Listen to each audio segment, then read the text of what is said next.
శుభోదయం పిల్లలు. ఈరోజు మనం క్రియాపదాల గురించి తెలుసుకుందాం, సరేనా?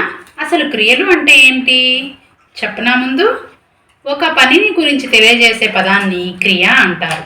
ఆ క్రియల్లో మళ్ళీ రకాలు కూడా ఉంటాయి. అవేంటి అంటే సమాపక క్రియ మరియు అసమాపక క్రియ. సరే, ఫస్ట్ సమాపక క్రియ అంటే ఏంటి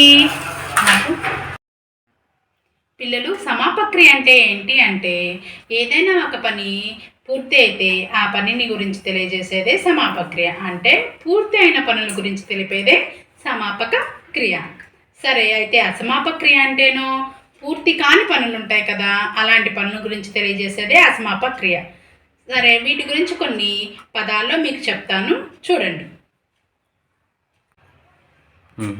పిల్లలు, క్రియలో రెండు రకాలు ఉంటాయని చెప్పాను కదా, సమాపక క్రియలు, అసమాపక క్రియలు.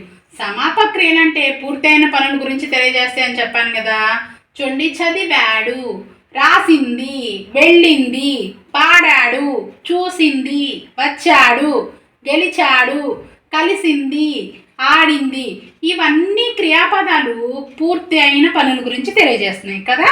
ఇప్పుడు పూర్తి కానటువంటి పనుల గురించి తెలియజేసే అసమాపక క్రియలు, వాటి గురించి చూద్దాం.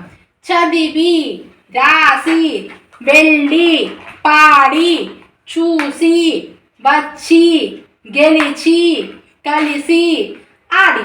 ఈ పదాన్ని మీరు గమనించినట్లయితే చదివి అంటే పూర్తయిందా? కాలేదు. రాసి, రాసింది అంటే పూర్తయింది. రాసి అంటే పూర్తి కాలేదు కదా. ఇలా పూర్తి కానటువంటి పనుల గురించి తెలియజేసే పదాలని అసమాపక క్రియలు అంటారు. అర్థమైందా పిల్లలు? క్రియాపదాలు ఎన్ని రకాలు? సమాపక క్రియలు, అసమాపక క్రియలు, రెండు రకాలు. ఇవి రాసుకొని ఇలాంటివి మీరు రాయడానికి ప్రయత్నం చేయండి. ఓకేనా? Bye bye.